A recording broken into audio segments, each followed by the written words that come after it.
Hello and welcome back to the Frugal Granny channel.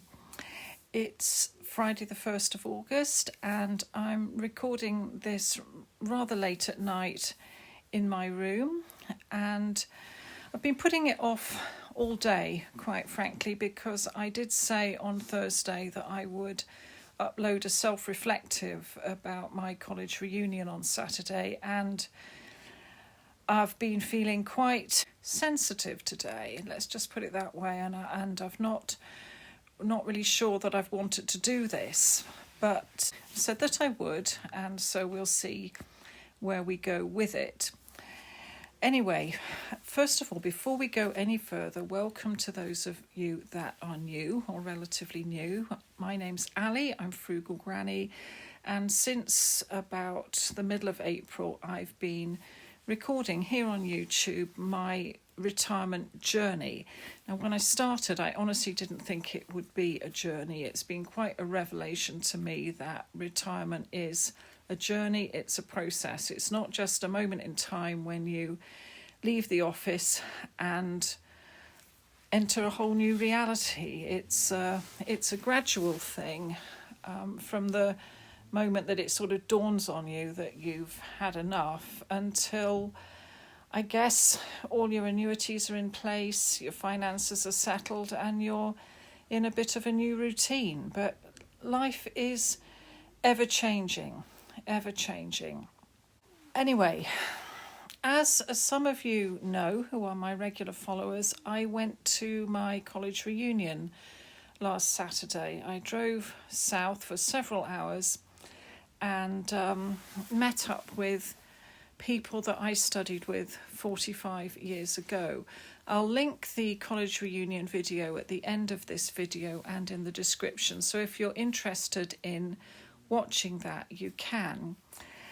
I was really very hesitant about putting that video up because I've tried over the years to keep the fact that I went to a prestigious university hidden. And apart from one person I think I've told at the supermarket, nobody there knows, but they probably all do now. But anyway, I wanted to come back to you on some of the comments about, how clever you must be, you must have got brilliant A-level grades, how amazing you studied natural sciences, etc., etc., etc.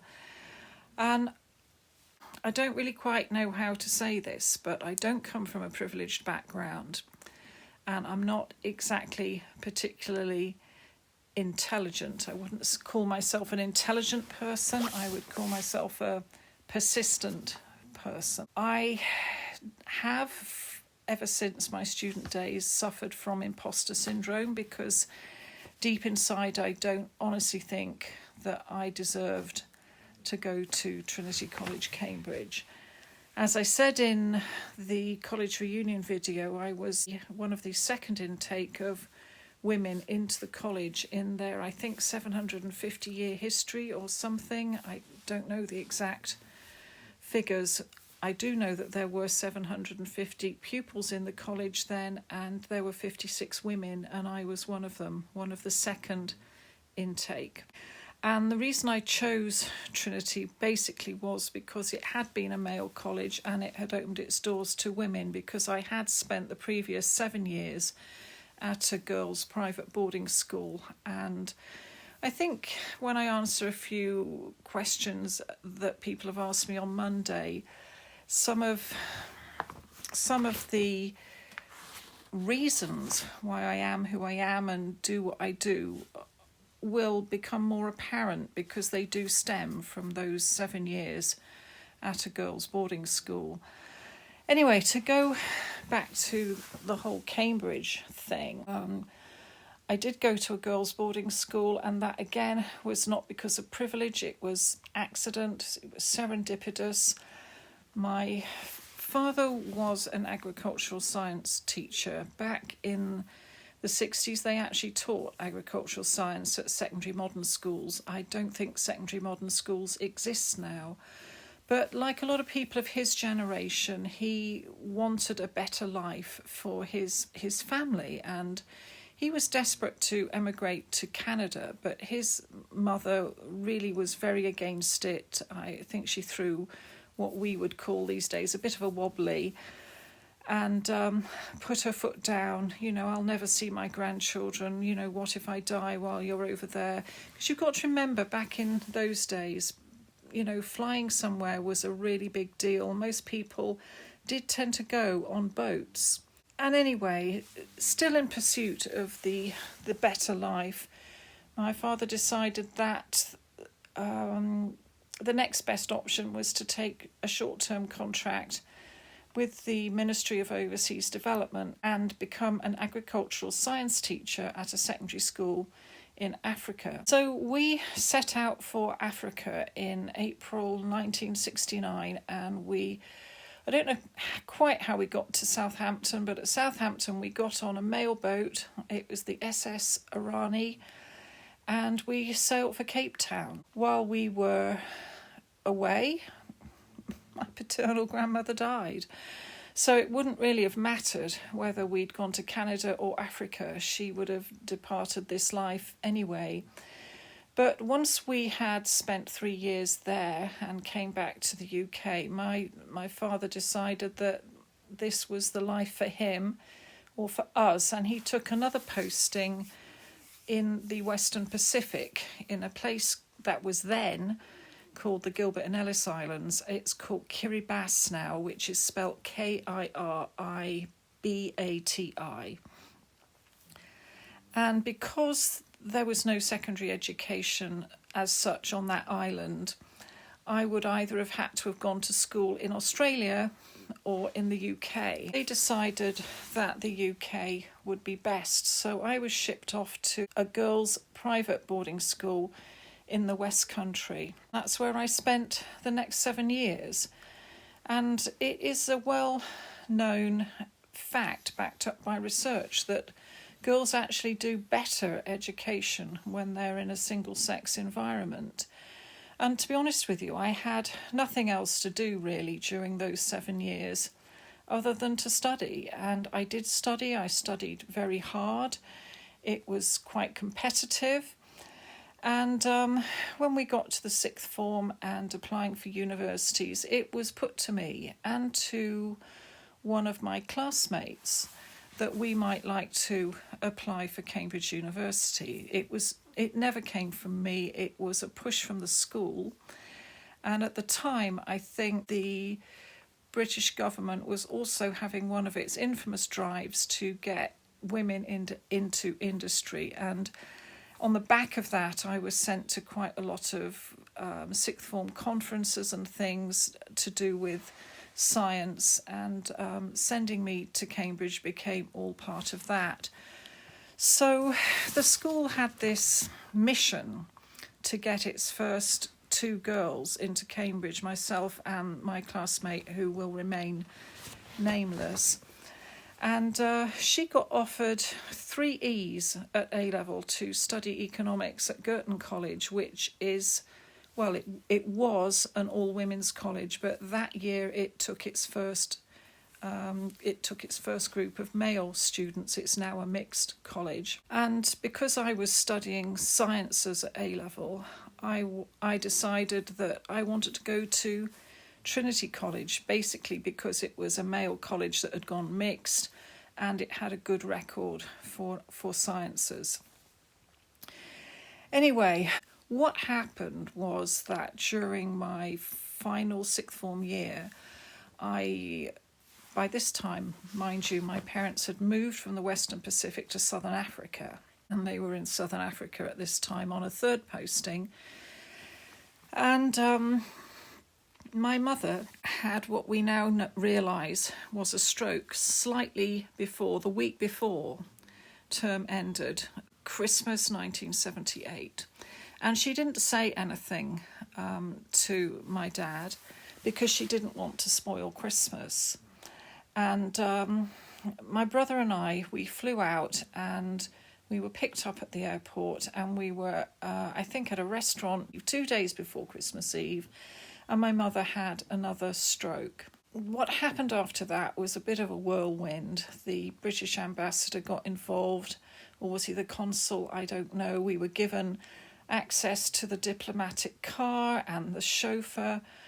My mother was bundled into the car. I was packed up and put in the car with her to escort her back to London because my father couldn't leave his posting. My brother stayed with my father out there in southern Africa, and my mum and I drove at top speed through the night to the airport at Johannesburg. I won't go into details about that journey, but it was incredibly traumatic. My mother was on warfarin. I remember her falling at Jan Smuts Airport and cutting her head, and obviously the bleeding wouldn't stop. These days, I honestly don't think they would have let her on the aeroplane, but they did. We were put in a private waiting lounge. We were escorted to the plane. She had a whole row of seats to herself and was allowed to lie down all the way to Heathrow. We got back there. It was snowing. We were met by your proverbial man from the ministry, and my mother was put in an ambulance and taken straight to St Mary's Hospital, Paddington, where she stayed for the next 6 months. And I was left standing on the pavement in a cotton skirt, some sandals and a t-shirt in the snow, with the man from the ministry saying, "You can't go back, you do know that, don't you?" And I was 17. I was left standing on the pavement. I was supposed to have been put on a train back up to Yorkshire to stay with my aunt, my mother's oldest sister, who seemed to spend her whole life scooping up nieces and nephews from her siblings who had moved overseas. But I decided I really did not want to spend Christmas with my aunt. So I went into a pay box and I rang my school friend, and her mother said, "Come to us." And so I arrived at their farm in Dorset the day before Christmas Eve, and they welcomed me with open arms. I had my own room, and they put together a Christmas stocking for me, and I basically became their adoptive daughter for the next 3 months until my father was able to return from Southern Africa. I think he had to give 3 months' notice to break his contract. Anyway, as you can imagine, those 6 months were the run-up to my A-levels, and this traumatic experience had quite an effect on my studies. I was going home to my friend's house with her, the farm, every weekend, and some weekends her mother would put me on the train and I would go down to Paddington and visit my mother, who really was not very compos mentis. I don't think she could speak. And also what you need to remember, the winter of 1978 was the winter of discontent. So there were train strikes, there were electricity strikes. It really was not an easy time. And we get to the A-levels, and by this time I had practically given up on physics. I had decided that I could do without that, and I really wasn't going to try at that anymore. And I wouldn't really recommend that as a strategy to you or anybody's child, quite frankly. You should try right to the last minute. I wanted to focus on trying to get the 3 A's that Trinity College wanted from me. Anyway, the biology and chemistry papers went fine. They were absolutely fine. And I remember sitting in the gym at my little exam desk with the maths paper face down on the table, and there were 3 questions on the back of the paper that I could see even before they said turn over, you can start. And they were amazing questions, and I thought, wow, I can do this, it will be fine. But when they said turn over and start, I turned over and started, opened the booklet, and I completely forgot about the 3 questions on the back sheet and only looked at the ones on the page 2 and 3 equivalent on the inside.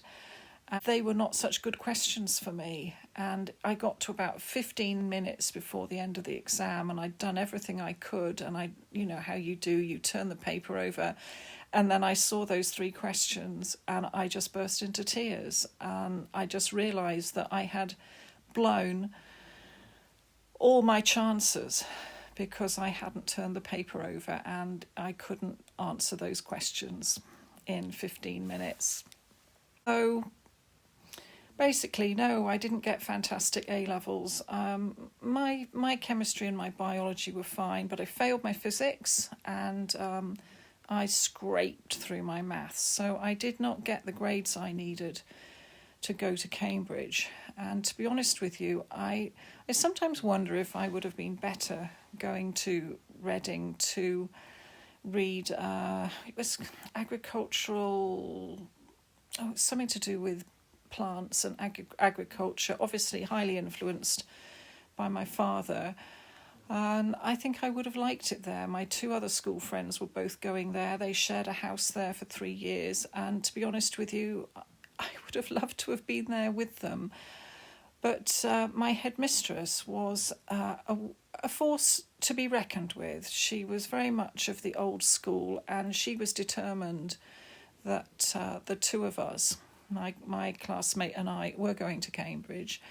And I found out, I don't know quite how, that she had rung up the admissions tutor and had a long conversation with him. And as a result of that phone call, I was actually admitted to Trinity College without getting my grades. And I suppose these days, having worked in higher education for 10 years or so, I guess that would be what they would now call an extenuating circumstance. You know, everything that happened with my mother and the effect that it had had on me due to the stress of all of that situation. But I've never heard of it happening in terms of admitting a student to a university. I mean, these days they would probably advise the student to defer for a year and, you know, start again the next year when the crisis has blown over a bit. But oh no, I was admitted, and my mother was adamant that I went. I mean, I said to her, no, Mum, I'm going to stay home and I'm going to look after you, because she was semi-paralysed, she couldn't speak, and we had to sell the family house in the southwest and move up to the Midlands. My dad got a job as a junior lecturer in an agricultural college, which was quite a step down for him, actually. I think it really was a very difficult time for my family, but they were insistent that I went, so I went. And I'll be honest with you, I had a really, really difficult first year, very, very difficult. The chemistry lecturers lost me before they'd even started. I mean, the leap from A-level chemistry to university first year was too big, and I was left, I may have just about jumped the gap, but I was left holding on by my fingertips, and when they got to Schrödinger's equations, I'm afraid I completely let go. That was the end of it. And the other thing I couldn't really cope with was maths for biologists. We all had to do maths, and it was sort of seriously applied maths, you know, when they're talking about the length of the leg of a deer and its body mass and how much grass it eats in a certain period of time, and, you know, how much energy does it expend. I mean, I'm afraid they completely lost me. So by the end of my first year, I honestly thought I went home to the little house that my dad had bought up in the Midlands, seriously expecting a letter saying, don't come back. Well, I really don't know quite how it happened, but they did take me back, and I really did try in the second year, and I think I managed to get a 2-2, and by the end of my third year I managed to get a 2-1, and I did want to stay on and do graduate studies. But actual fact, I wasn't going to stay there. I was actually going to come to the university that I've just finished working for, funnily enough. But the Natural Environmental Research Council, didn't approve the grant, and so I ended up training to be a biology and chemistry teacher. I never taught though, because during my final teaching practice I was struck in the face by a pupil and it rather put me off. So I went to work as a laboratory technician at the university there, and I was, Anyway, so basically, I mean, I had a great time at Cambridge. Please don't think that I didn't. I mean, I met some fascinating people. The social life was quite incredible, and I joined the boat club for the college, and I rowed for the new ladies team. And because I was quite tiny in those days, I was literally half the woman then that I am now. I ended up coxing for the ladies team and also for some of the men's boats, and also for one of the town boats during the summer. It was great fun. And that's actually how I met my now ex-husband, was coxing a boat that he was rowing in. But that's all by the by. I mean, the reason I'm sort of going into all of this is because, my family doesn't have a double-barrelled name. We don't come from land. We don't come from privilege. My grandfather was a miner. It's crazy, I mean, how the heck I ended up there, I will never know. And I do feel as if, I've sort of lived with imposter syndrome for a lot of my life since then. And I've also had to cope with my father saying to my face that I've wasted my education by my life choices after that. So really, please don't put me on a pedestal. I'm really quite an ordinary person, and the only way I've achieved what I've achieved over the years is by being persistent. It really is, by showing up and being persistent, not by being hyper intelligent or born into privilege. Certainly not. No, certainly not at all. So where am I going with this, really? I mean, why did I go back? Well, when I went back 7 years ago, and I think I went back to prove that I could do things on my own without my then ex-husband. And but this time I actually went out of a sense of pilgrimage, I think. And sometimes I think as we get older we do that. I mean, in 2019 I did that in relation to the holiday destination we went to when I was a very young child. Before we moved to Africa, we used to go regularly to the beach at Lyme Regis, and my father was a hobby boat builder, and he launched his boats from there, from Monmouth Beach, and I have some very happy memories of that. And so I went back in 2019 and sat on Monmouth Beach and talked to my dad, in spirit, I guess.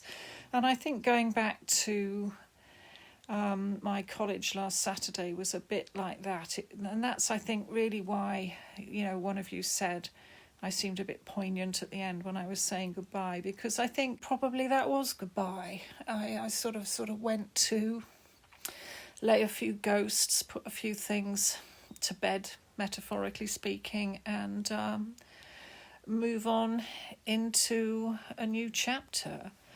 I think also sometimes, you go back to places like that thinking that it's almost like time travel, and you can somehow change things, change what has happened, but we can't go back and change things. I think we can only go back and remember, really. And at the dinner, I think, was it Dr. Adrian Poole gave a little talk at the end of the meal. He was actually my ex-husband's tutor, if I remember rightly, and said, he hoped that, no, it wasn't him, it was the Dean of Chapel who said it, that that at Evensong that, he hoped that coming to Trinity had changed our lives. Well, it definitely, I think, changed my life, but maybe not quite in the way that people might have expected. I mean, I'm still sort of processing that. I mean, I wouldn't have met my ex-husband if I hadn't been there, and in that sense my life would have been very different. And so really I've rattled on now for a good 27 minutes, and I don't really know quite why I decided to do this, really, except that I don't want you to think that I'm something that I'm not, because I'm not.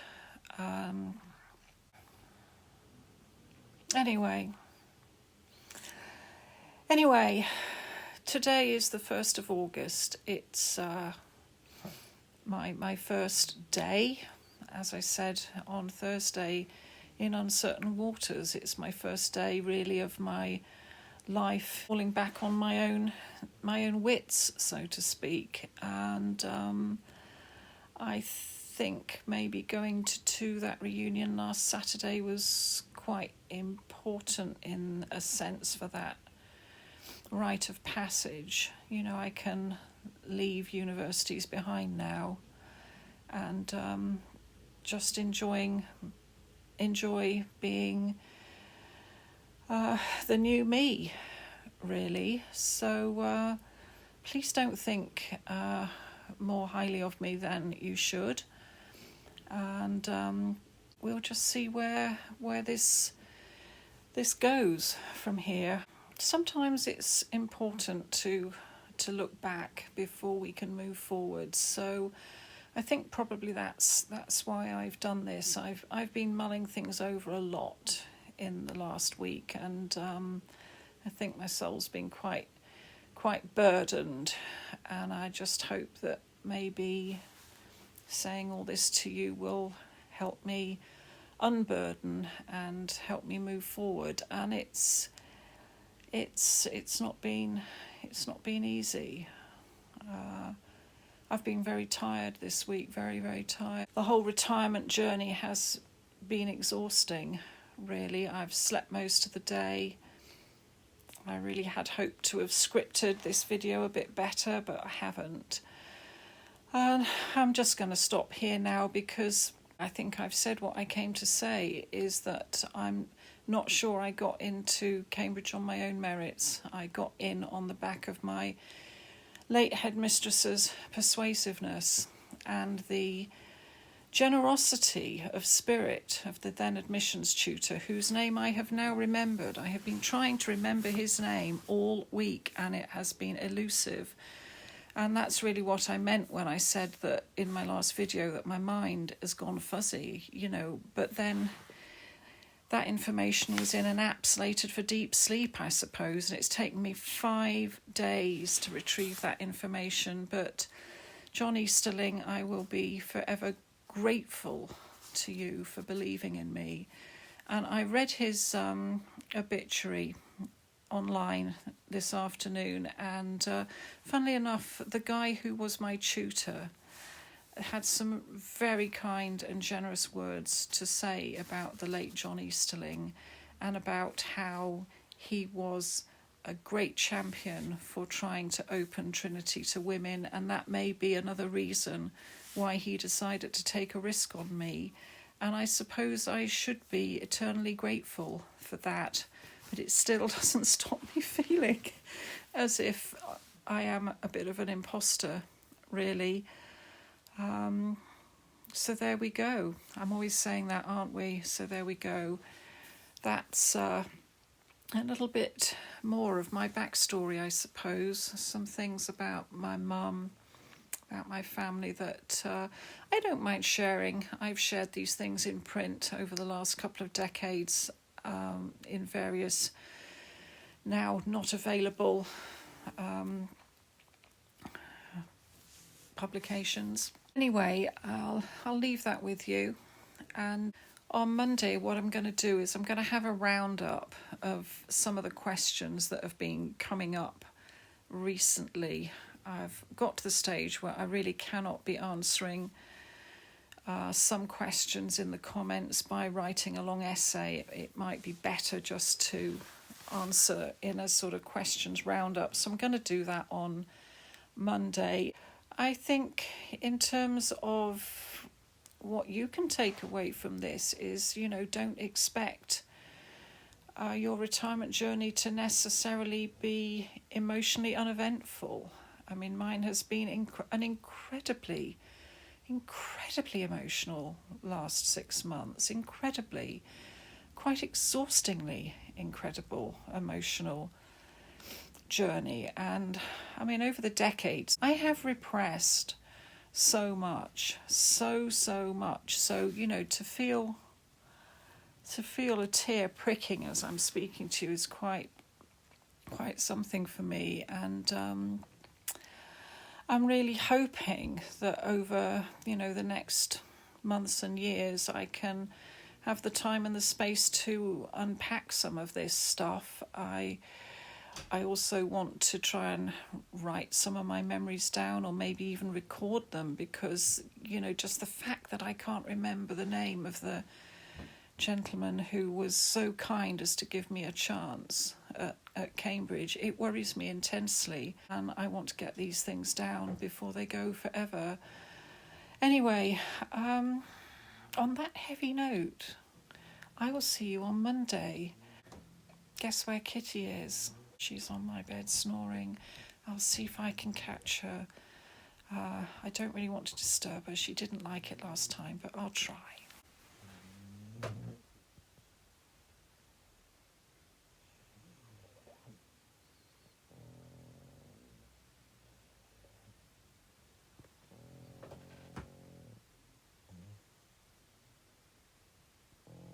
Well, I think that's about all you're going to get out of Kitty. I mean, it is about 10:30 at night on a Friday, and I've sort of felt compelled to try and do this now because I've got family coming round tomorrow at short notice. So I thought if I don't do this now, it's just not going to happen. But anyway, have a great weekend, and I'll talk to you on Monday, hopefully about brighter and cheerier things. Bye-bye for now.